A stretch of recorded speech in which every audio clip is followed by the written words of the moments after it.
Damn it. Oh, we're finally doing this, are we? Because I was going to make a sandwich. Okay. We'll cover Trump at the Waffle Let's House, do too. What do I think about heroes? Dude, what the fuck is Malcolm Gladwell doing in Fable? Stop. They put young Malcolm in here. I don't like that. Well, we've all seen them, haven't we? Swanning about the place with their disproportionately high cheekbones and comically massive weapons. Wanker. Roughing up bandits, because they like to rough up bandits, don't they? Living it up with the common folk every single night. On a day-to-day basis, I'd say the true hero is me, someone who's breaking new ground with fruit, with veg, on the agricultural side of things. Just look at them. Not wafting around mythical creatures. This game is so sick. It's going to be so That's good. what they are. Wafters. Yeah, well done. You see, I'm not here to slay legendary beasts. I'm here to conquer the vegetable, not a euphemism. Let's face it, the age of heroes is over. This is the age of innovation. This, if you will, is the age of death. One moment.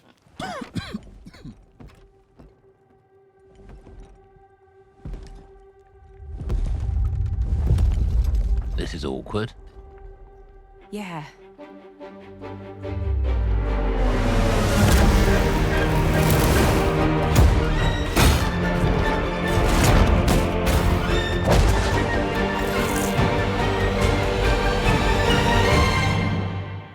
Oh. Vor. Fable. Now with Vor.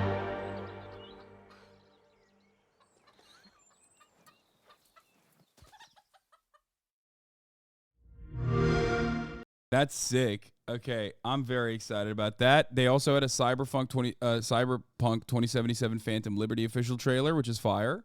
I'm excited about this DLC. That's what this is, right? DLC, right? It's Cyberpunk. There's gotta be a way out of this. Johnny, I'm dying. There's nothing can stop that.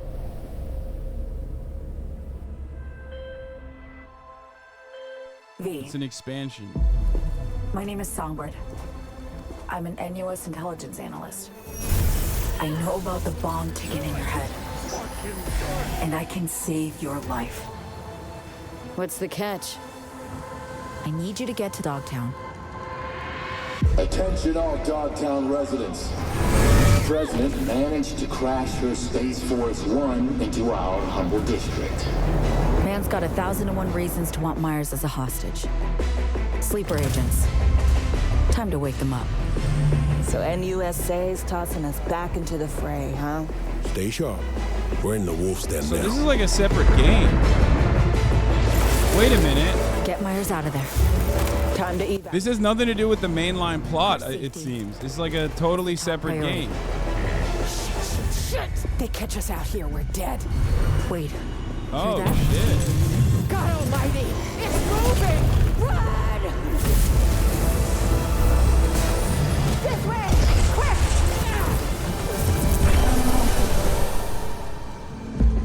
Someone ratted us out. You know, V, treason ain't ever black and white. It's a charade, V. Wherever she goes, people get hurt. Bodies drop. Just want what Songbird promised me. The cure. The situation's changed. Need to know if you're with me. Illusion of freedom draws in the desperate. Pick your truth, V.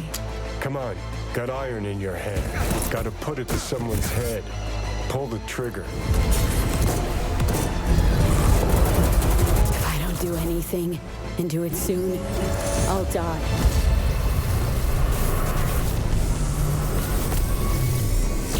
Oh, okay, well, I'm going to play the fuck out of this, so sucks to suck for everybody who hated Cyberpunk, just like I've played the fuck out of Cyberpunk last time.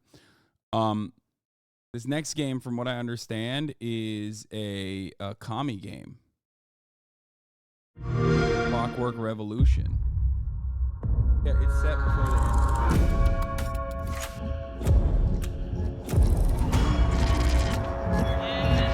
Yeah, it makes sense, by the way, for speaking on the Cyberpunk one, it makes sense that it's like almost a whole ass game in and of itself, like an expansion. I'm old enough to remember that they used to do that sort of thing all the time, pre-DLC, pre-like, bandwidth becoming much better for DLCs and things of that nature. Most of the time, video games would come out with expansions in between like the 6-year, 4-year time frame when they were working on a new game. So they would basically like give it to you. They give you like almost a whole ass game. While you waited for the next one to come out. And it was, it wasn't free, obviously. It's just you still pay for it. It was a little bit cheaper than the original game, but it was still like pretty large, pretty sizable. And CD Projekt Red did that with the Wild Hunt, if I'm not mistaken. I think they basically did it with Witcher 3 as well. So that was like also like a new game that was pretty big. It's hard for me to not like that and say that that's a good thing because of the nostalgia at the very least. The nostalgia definitely helps me a lot.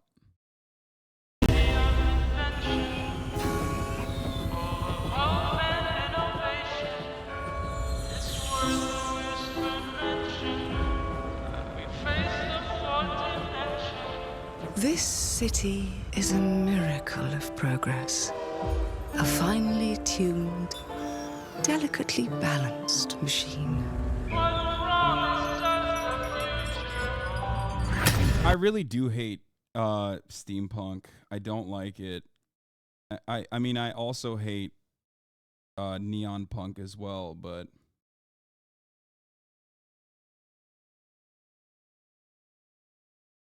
like, I know. Say L take all you want. I just don't like it. I don't like it. It's not for me. It's not for me. It's the aesthetic. But it only takes one rebellious little gear. I love post-apocalyptic. Everything. If you resist my rule,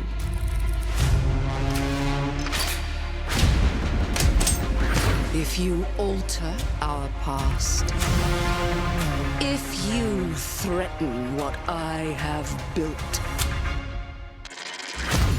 there is nowhere in space or time where I will not destroy you.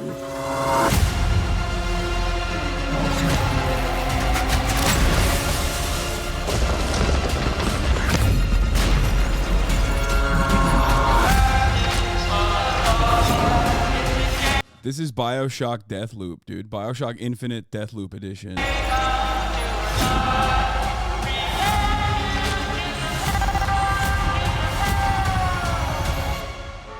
Oh no. What did I do? Any last words before my friend puts one in your scalp?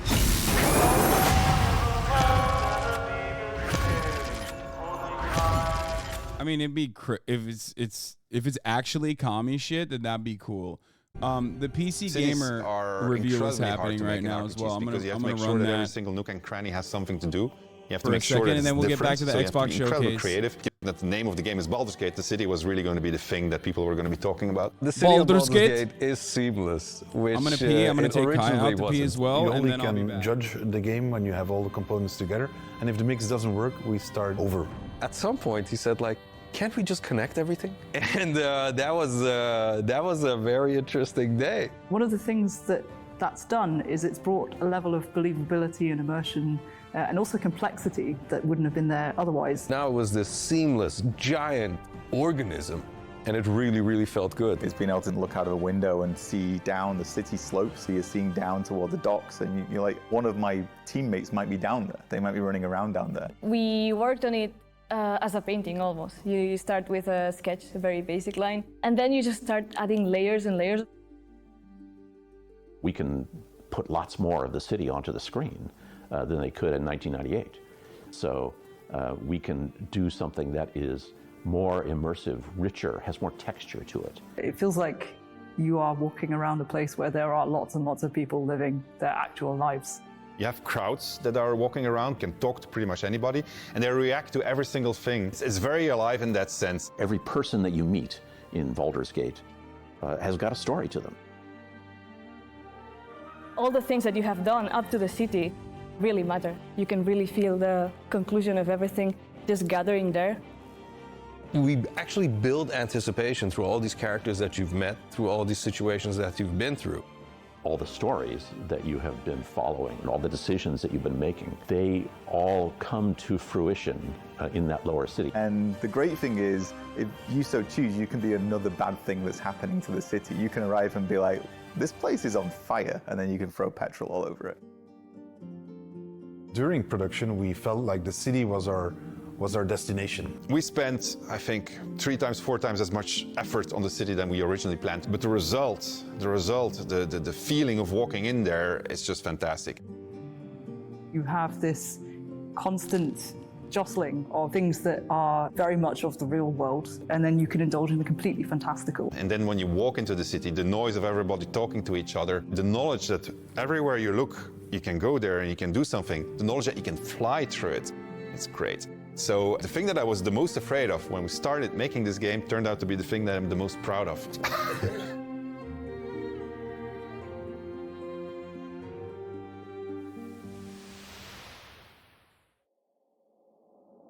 Larian Studios breaks the classic RPG series out of a 2-decade retirement when Baldur's Gate 3 finally releases on August 31st. Up next, we're forging ahead with more fantasy as flame-headed fighters face ferocious foes in a co-op action roguelike. After all, what's a roguelike without an onslaught of algorithmic terrors? I feel like there's a lot of that going on around here lately. Anyways, here's the latest trailer for Ember Knights.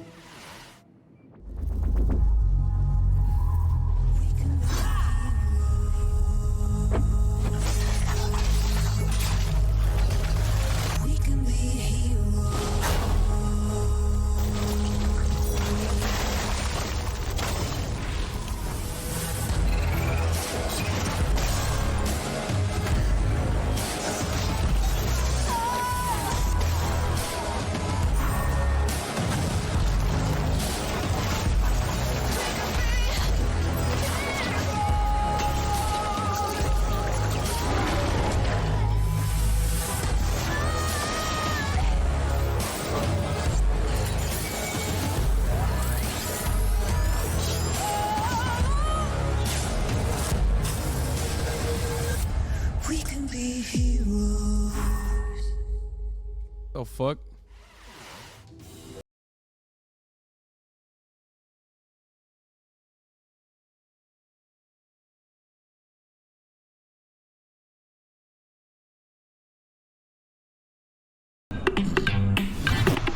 What is this fucking thing?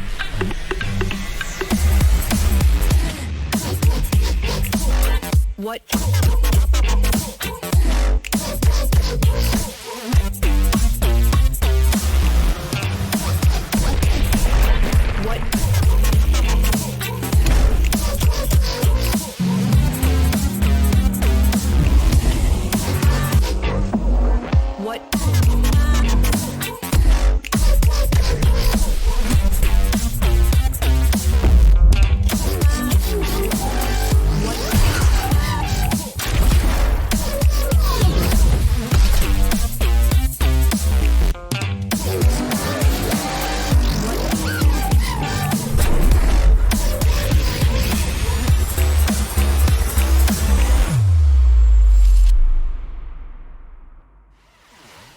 Would you like the endless loop of terror, death, repeat in the upcoming stealth extraction horror, Macabre?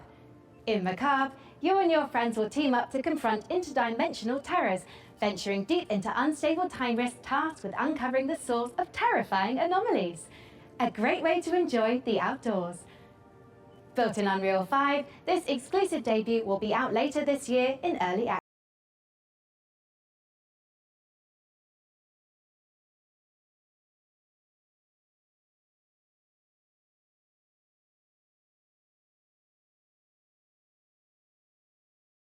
Signal. Not even one bar, there's nothing. I can't get in. So, I forgot to mention, there's like a super weird, scary thing getting around inside the rift. The hell was that, a bear? Have you ever heard a bear sound like that before? I've never seen a bear before. You guys look lost. Come on. You'll freeze to death out here. Australian Suppose you're people. looking for the lodge. That's unique. Here, take this. I call it the atomic space shifter.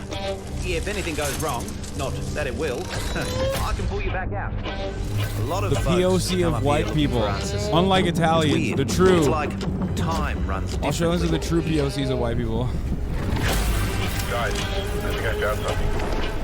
We're gonna get fucking Macca's, mate. Lady Kanoran, thank you for the 5 sub. We gotta find the others, dude. I think that might be a kiwi. Kiwi.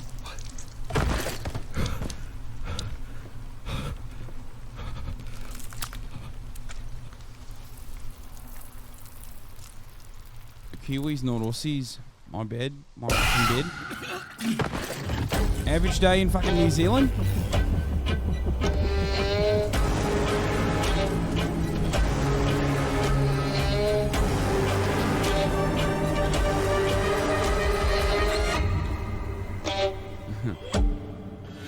It's called Zelda. I can't believe it worked. Zelda. This is the key to... Ah, you're alive. Ready to go back in? Macca's is their way, but you can say McDonald's. Average fucking day. Average day in New Zealand, mate. This is the average day in New Zealand, mate. This is how it fucking works. These are real fucking gators and whatnot. We thought we had billions of years before our son died. Accent wrong and field attack. Shut up. We were wrong.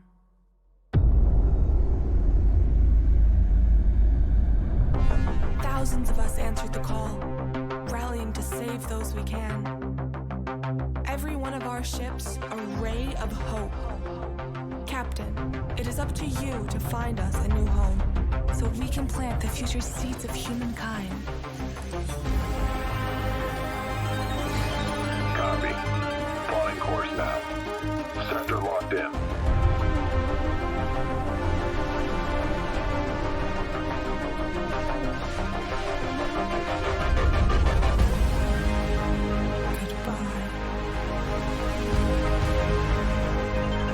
We are cleared to jump.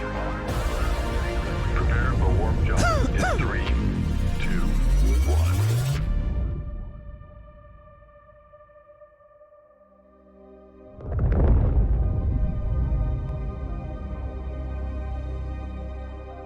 Soft landings, Captain.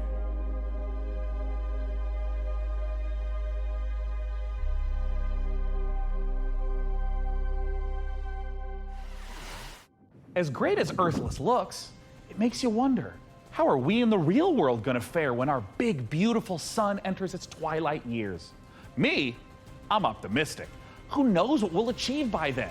Every billionaire-funded space rocket that detonates moments after takeoff is one more step on the winding road of progress.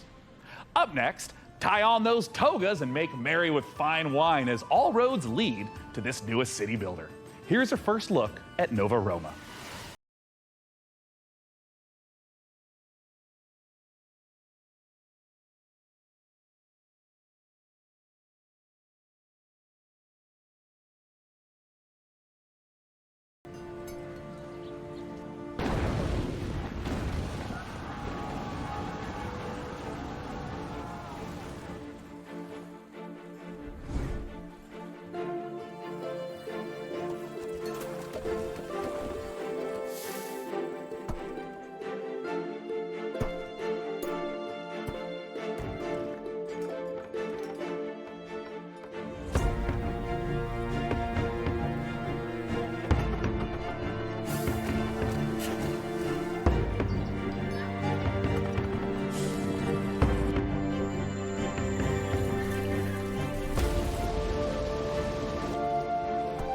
Civ Killer.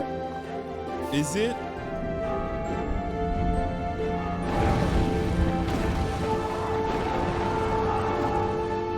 What if you play this and run out of money? I will not be playing this. I mean, this is the PC Gamer Showcase, chat. Of course, a lot of these games are going to be A-coded.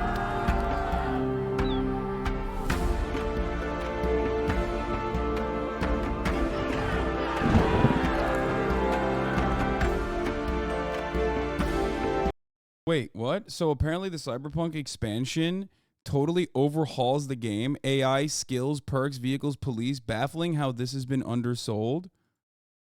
No fucking way. Wait, so they are actually making a good game that is like well defined on a wonderful universe that they already had created. Because Cyberpunk did one thing very good. And that one thing was basically taking a fucking game or taking a board game with a really, really cool universe. Taking a game in a really cool universe that was built for a board game and making it into a video game. But like all of the other parts of that, they did a horrible job with, including AI, including playability, all of this stuff, right? It was a role-playing game, not a board game. Sorry, yeah. A role-playing game, not a board game. Lucy James says, played 90 minutes of Phantom of Liberty yesterday, and it's astounding how much CDPR has changed and improved pretty much everything. Combat, UI, AI, skill tree, cybernetics, armor, I could go on. Wild shit. So they kept the good thing, which was... I mean, look, I trust Tumur, okay? He says, played this. It is wild how different of a game this is. Cyberpunk most people thought we'd be playing, and I'm excited to jump back in. Lovely preview here. Yeah, he wouldn't fucking lie, okay? That's the HasanAbi head to the core right there. Oh my God, I want to believe. I'm getting excited. I'm getting so fucking excited. So they'd be selling a fixed DLC and expansion. The bar is so on the floor for this. Is the game they originally promised us. I mean... Dude, the original game that they promised us was promises that were impossible to fulfill in that time frame. It was absolutely their fault for not doing it. Ooh, is this a RTS? Will you lead us? Is this about World War I? Pairing squad tactics with historic inspiration, Last Train Home is based on real events in the aftermath of World War I. However, historians continue to uncover records describing train passengers travelling homewards, some dating as recently as 2023. Whether any train home is truly the last remains the subject of academic debate. History is clear on one thing though: puppets can't be trusted. As proof, watch as Sesame Street meets survival horror in My Friendly Neighborhood. Hey Gordon, it's Kyle. I know we're dropping this on you last minute, but we need you to head down to the Sunrise Street studio lot. The antenna activated itself last night and started broadcasting that old puppet show over the news. Need to turn that thing off. You gotta get this done, man. Bye. The last job of the day is always the worst. Raise the curtain. Bring up the lights. The neighborhood is coming to town. Hey, stay back!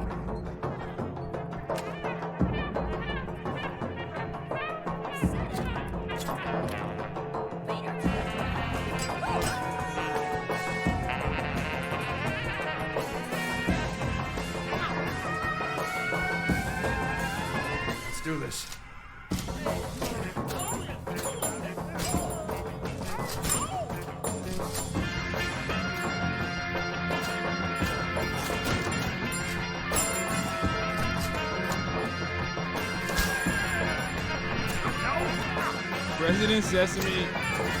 Resident Sesame Street Evil, but like, I prefer that to yet another fucking zombie game. But this game is too scary for me, so I will not be playing.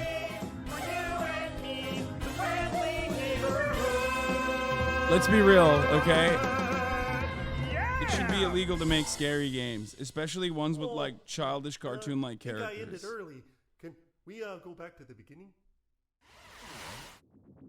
A sprint victory and points up for grabs right here.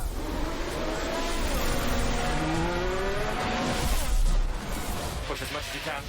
Copy. Can they push more, I wonder? They can't afford to sit back and relax now.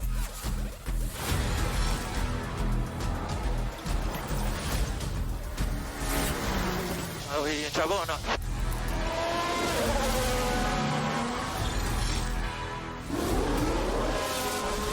Oh, and that's a crash!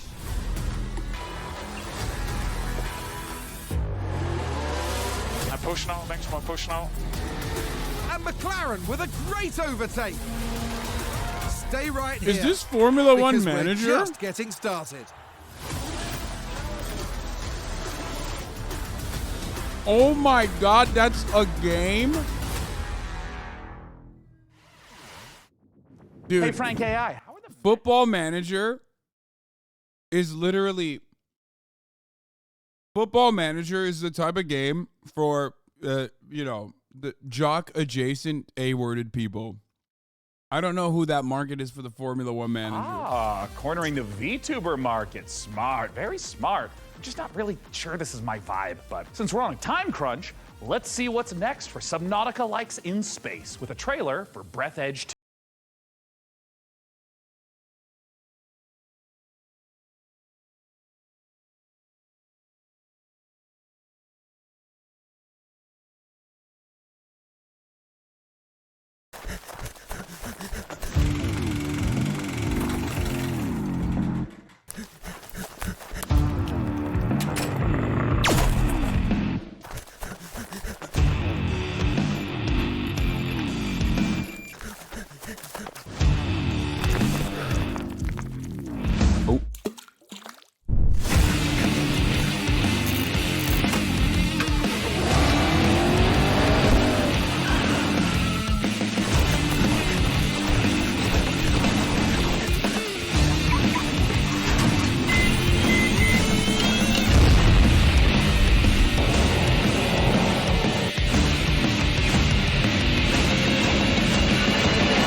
Space Nautica?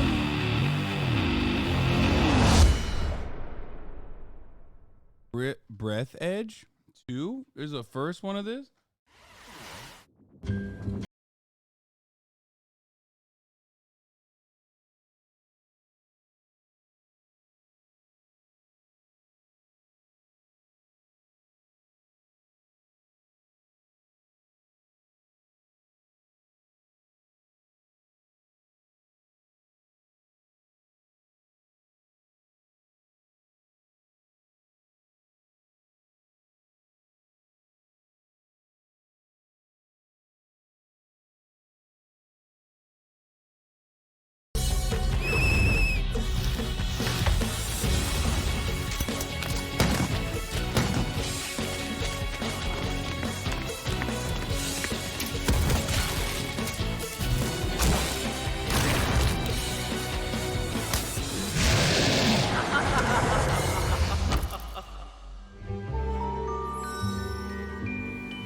This is also scary. Man, there are so many great video games in this year's show. Frank AI, what do we know about sand? Sand is a fine granular What's up substance with this- composed of mineral particles. What's up with It this is finer talking than head? gravel, but coarser than silt. Yes. But it's also a brand new survival game set in an alternate history where Austro-Hungarian soldiers smuggle space salvage across alien deserts. I don't understand that sentence. Would you like to hear more about sand types? Oh, no need. I'm about to know plenty. Let's take a look at sand.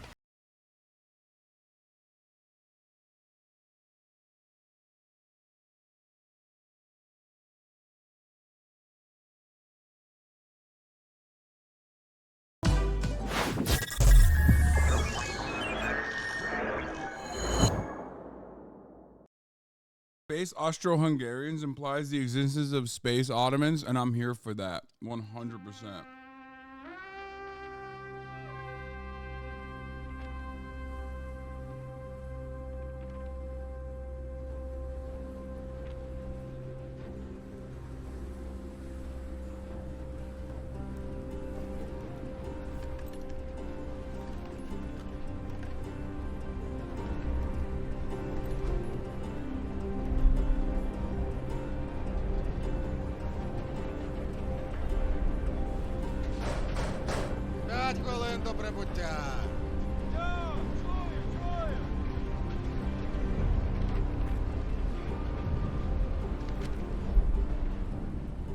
Завітайте в Лазуровий порт.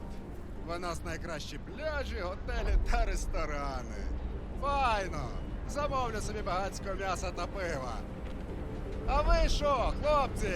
Ну, раз ми ліпші, то попали себе шампанським і морським оленем. А ти ж, Петро? А я, як завжди, маленьку банушу хочу. Йой, то ж ресторани не корчма. Може ресторан бути найліпшим, якщо банушу немає. Що ти кошкірися?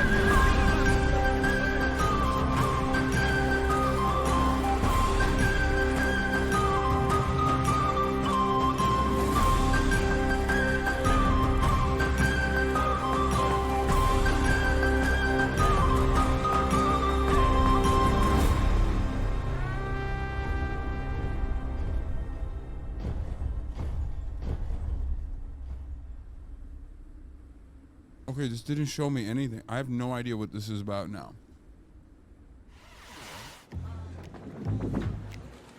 We have reached the end of this year's show, and we're saving something very exciting for the end. Dune Awakening, the survival MMO adaptation of the classic sci-fi series. Frank AI, what have you got for us for the big finale? If you like, I could fill the room with sand. That's a little literal, don't you think? But what if we had, like, costumes? Oh, Dune's got some really cool costumes. We have the still suits, the royal garments. Oh my God, I could dress up maybe as like a giant sandworm. It will require 3 million teraflops of processing power to render you as a sandworm, Sean. I mean, bro, don't worry. PC Gamer Showcase said, hey, you guys like Strand type games. How about some sand type games? Okay, that's what we're finishing it off with. Dude, like the real Frankie with the fun hair who's not a computer. Oh, man, there was this one year where she was a shark. And then, and she was like a mech pilot. And, I had a spaceship. And there was this other time with togas, and I had this really nice robe. Anyways, just forget it. I'm living in the past. I shouldn't even miss this stuff. I mean, we're adults, right? Frankie Ward? Do you still want to do the costumes bit, Sean? I want to do the Dune dress up bit so bad. I'm sorry. I tried to fire everyone and make I don't want to make fun of these guys, but I just want to see the game, man.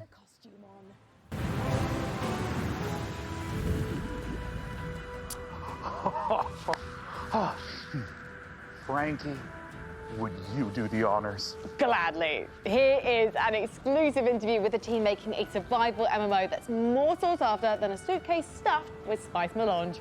It's Dune Awakening. I wanted to see the actual thing so I could serve you the top of the hour exactly as it's happening. If you want an uninterrupted broadcast experience, all you need to do is subscribe for $5 or for free with Twitch Prime, or by getting gifted a sub. And they're from Oslo, Norway. Oh, top of the hour.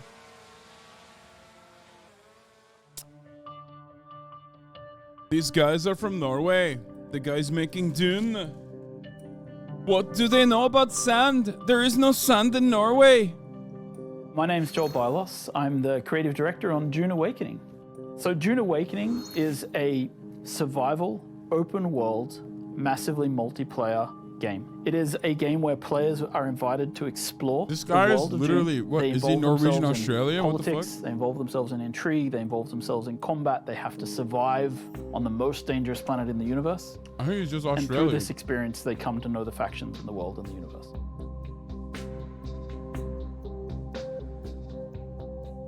So when Dune Awakening begins, you are a castaway on the planet in the deep desert, and all you have is a knife that you've made out of scrap metal.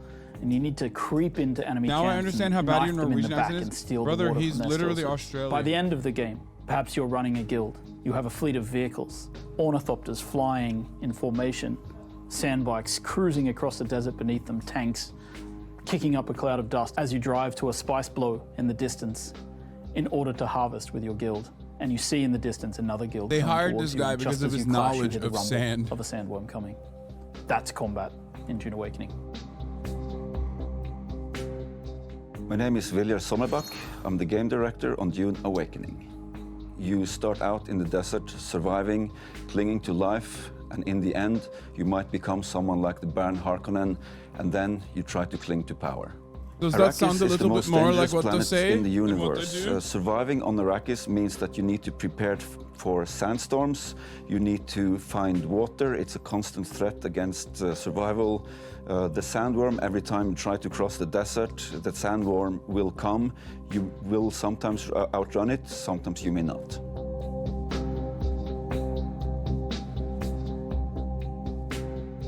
Dune Awakening is built upon a foundation of 5 pillars. Survival, which is obviously everything you'd expect to see in a survival game. It's water discipline, it's the surviving the sandstorms that sweep across Arrakis. Then we have politics and intrigue, which speaks to the faction gameplay of the game. It's about, siding with one of the factions, thinking about how they work together, perhaps assassinating members of the other factions. Then there's infinite exploration. Infinite exploration, which is one of the things I'm most excited about, is how the world changes like sand over time. We have a concept called a Coriolis storm. This looks more like sand than the previous game, sand. Revealing new points of interest, hiding others, making the game renewed every week. Then we have combined arms. Combined arms is our combination of vehicles, melee combat, range combat, and abilities all working together to create a seamless sandbox combat experience. And finally, we have expression and customization, which is really more than just talking about like the visual expression and customization, which of course we have armor sets and clothing and a robust character creation. But in addition to that, it's really about play the way you want to play. Do you want to be a trader? You can do that. Do you want to be a fighter? Of course you can do that. Do you want to be a spy? Maybe that's the gameplay you're looking for. All of these things built into these pillars. So the journey of the player, we've divided that into 4 parts.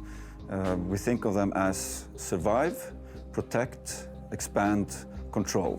The survive part means that you're up against the planet itself and you're clinging onto life. In the protect phase, you've gathered some stuff, you might have a base, but you also want to make sure that nobody else comes to take it away from you, so you try to build defenses and make sure that your base is in the clear. Then, in the expand phase, you lift your gaze and you look around and you see that others have stuff as well, and you might want to take their stuff. Then, in the control phase, you may find yourself being a part of a guild or even the leader of a guild. Then, the goal is to control the flow of spice on Arrakis. However, you're never safe. There's always someone lurking around the corner. Can you really trust your second in command? They don't even use guns the in goal Dune? of the control phase is that you now, are baby. clinging to control. Whenever you get into combat in the desert of Arrakis, try to get it over with quickly, because not only are you fighting human combatants, but the planet Arrakis itself is the greatest protagonist there is.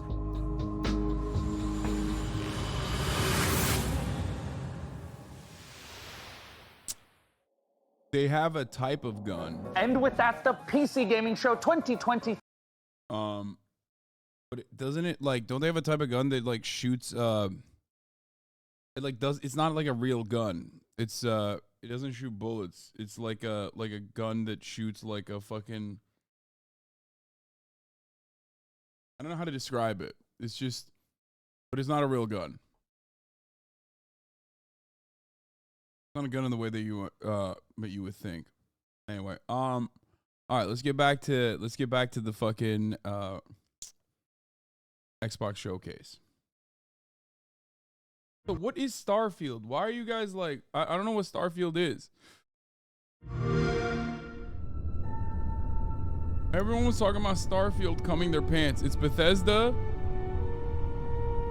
Todd Howard is involved. Oh, this is like Space Rim. Space Skyrim, right?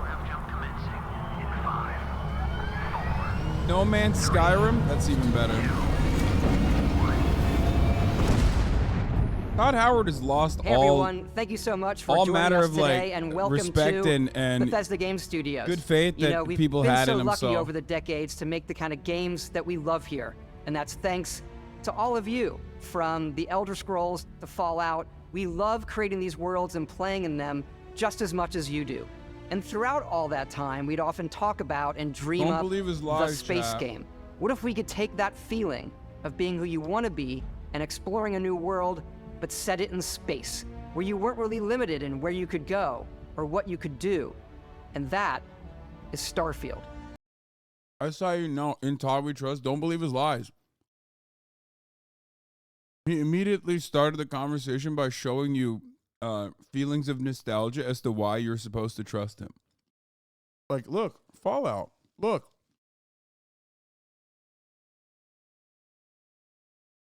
Look at that. Look at how good that was. Look at how good that made you feel. Think about how good these games make you feel when you were younger and you really enjoyed them. Obviously, we've come a long way since then with the games we've built, our technology, and all of us here in the...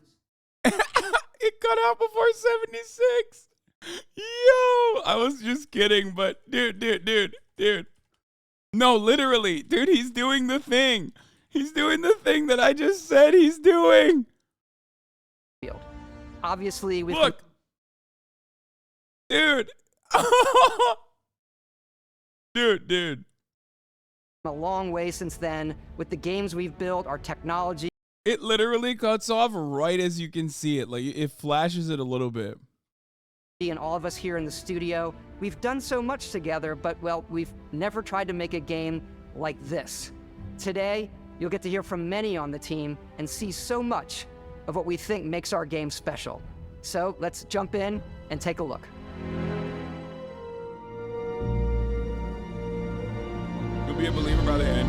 I already want to believe. I don't give a Starfield shit. is our first new universe. Bro, listen to me. I'm such a fucking slut for anything, any kind of new IP. I don't give a shit, okay? I don't give a fuck if he's the biggest liar. I'm still gonna buy it. I'm still gonna play it, and maybe I'll be disappointed, but I'm not gonna be disappointed. I'm gonna go in and I'm gonna love it, okay? In over 25 years, but it's still a Bethesda RPG through and through, where you step into a new world and you get that feeling of unlimited possibilities. But this time, it's not just one world. It's over 1,000 worlds. Because the choice of where to go, it's not ours, it's yours. And it wasn't until now that we had the technology to create it. From the rocks at your feet, to the mountains in the distance, to the people and creatures that live in these worlds. That isn't just a backdrop. That moon is actually... No.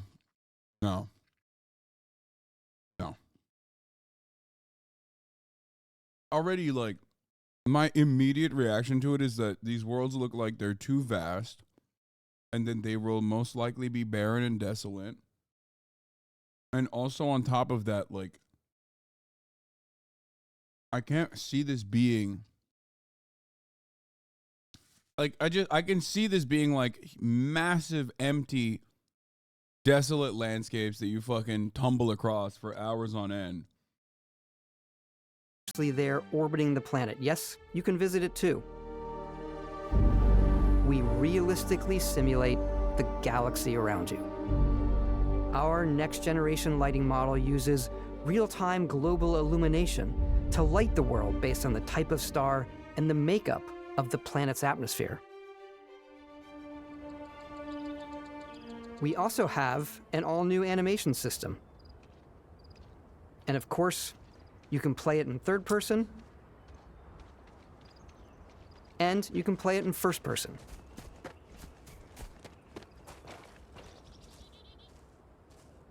We love exploration and rewarding it, but you do explore differently in this game given its scale. That usually involves exploring an area you've landed in. You can collect resources, do a mission, and maybe even stumble upon something unexpected.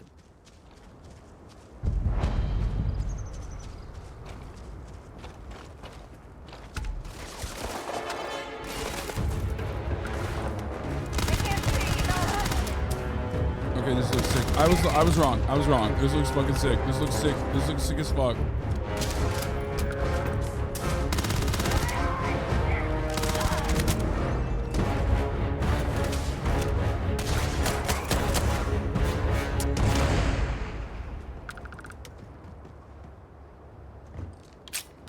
Okay, this looks kind of cool. We do love stuff and all of the items allowing you to pick everything up. Maybe and I'm you wrong. can view all that in your data menu. This is the hub for everything you're doing, from your skills to your ship, your missions, and your inventory. We love to pack a ton of detail in every object, from all of your weapons, to spacesuits, to food. We just obsess over the details, and food. We obsess over food. When you're done exploring, you can walk back or fast travel to your ship. We have companions and crew you can take with you. I left Vasco here back at my ship. Welcome back, Captain Howard. And he can even say your name. Let's head out.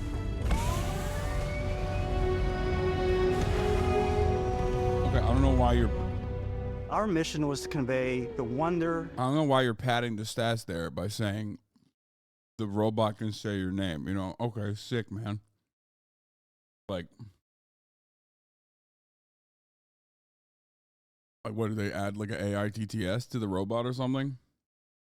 and majesty of space exploration, to evoke the romance of the golden age of early spaceflight. And we've been referring to this approach as NASA Punk. This means a design language where the tech is advanced, yet still looks grounded and relatable.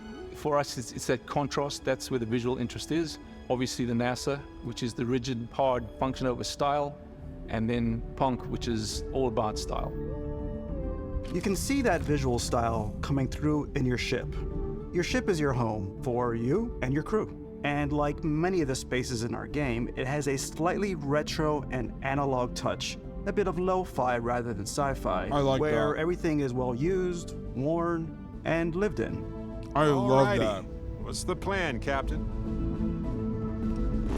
That's fire. This is your star map. It starts with the planet you're currently on. You can see all of its info and resources. You can choose a landing spot or fast travel to known locations. Backing out further, you can view all the planets in the system. Obviously, the game is big, and it's here you can see planets that have key locations, missions, or life on them, versus the many planets that are barren but resource-heavy. Todd Howard Zoom never out even misses further except for to when he see does. all the systems in this part of the galaxy. Here, you can plot a course to ones that are light years away. This uses your ship's grav drive to fold space and jump to these systems. And you will need to upgrade your ship and skills if you want to jump to the most distant ones. But for now, we'll plot a course to the Alpha Centauri system, where we can find the city of New Atlantis.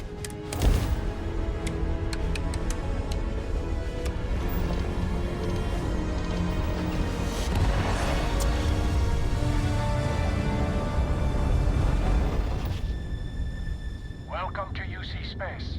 Maintain your current course while we scan your ship's cargo. It feels like they looked at No Man's Sky and were like, let's make that like an actual game from the jump.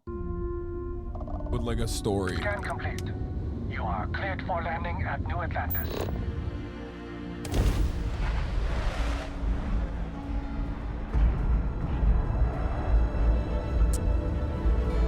Oh my god, the frames are dropping. As soon as you land in a city like New Atlantis, your eyes are guided upwards to just these boundless, vast buildings.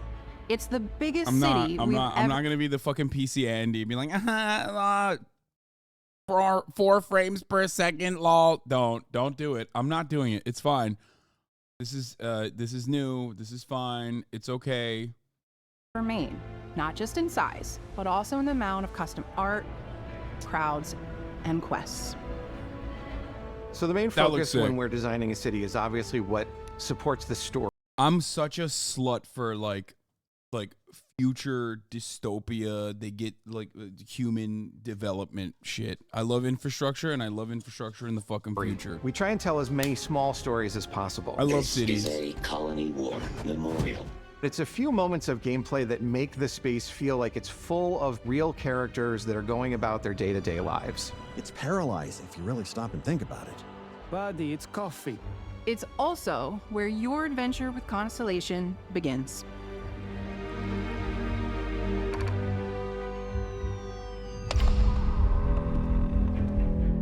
Welcome to Constellation.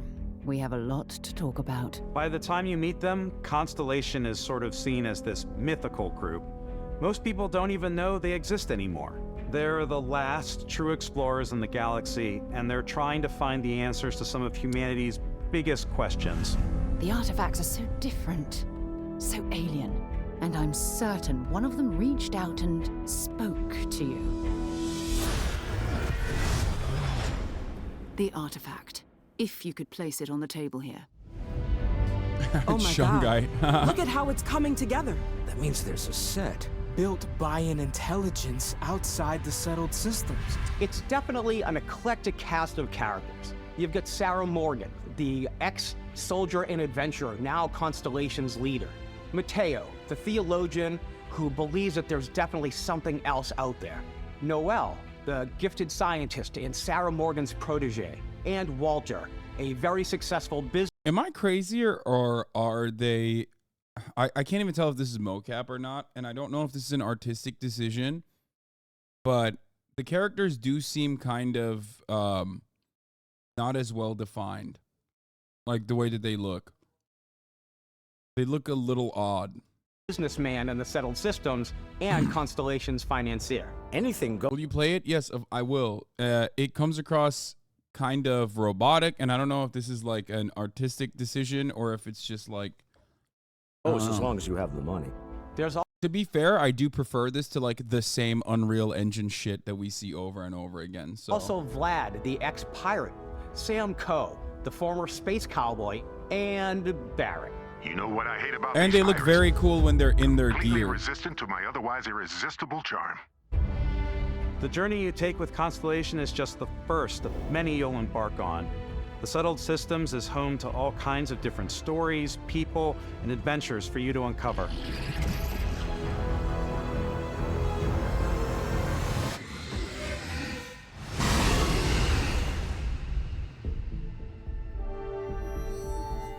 The United Colonies is where you'll find New Atlantis, the first major human settlement in space.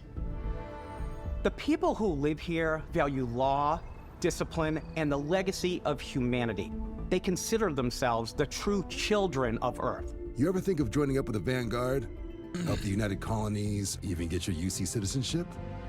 New Atlantis isn't the only city within the United Colonies. The city of Sidonia on Mars to this day serves as the largest mining facility for the United Colonies.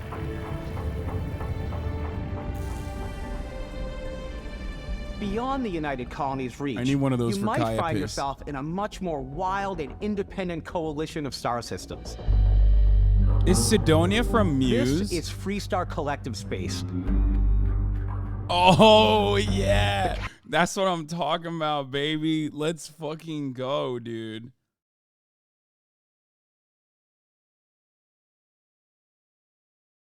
Let's go.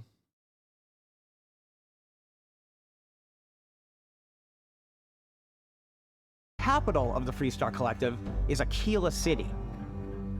The Stone Root Inn is an Aquila City fixture.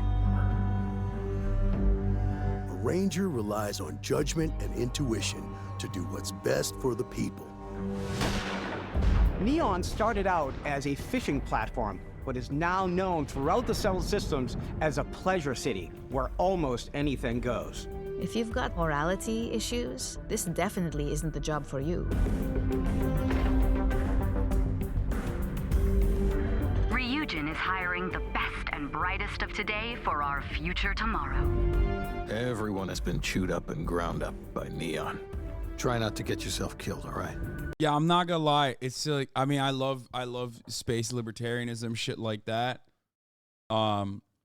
But dude, the fucking character design is just like frustrating me. I'm like, come on, man. It's been 25 years, brother. Build a new engine or something. You know what I mean? Outside the bounds of civilized space, there are still plenty of unclaimed systems to explore. I'm still gonna play but the these shit out of it, areas are don't get me also home to wrong. the most hostile factions in the galaxy. The great serpent hungers. All heathens shall be made dust in time. When we watched a video about this, it seemed like it was very, like, the boss in that video seemed very like bullet spongy, and it kind of like looked shitty. Well, we haven't really seen what it looks like to do combat with a big boss so far, but it does seem a lot cooler when you get to see the world, which is awesome. That is like, I'm a big slut for world building, as you guys know, so I'm stoked on what I've seen This so is the far. face of a brave runner here to challenge the Red Mile. They think the galaxy is theirs. They are wrong. It belongs to the Crimson Fleet. It always has. In Starfield, we're pushing our cities and settlements further than we ever have before. It's all there, waiting for you. A slice of humanity's future. So, ready to get out there? Throughout the galaxy, there are so many things to see and stories to experience. But the most important story is the one that you tell. I'm the type of person who spends hours in character creation, and I think people are going to be really excited when they see all of the improvements we've made.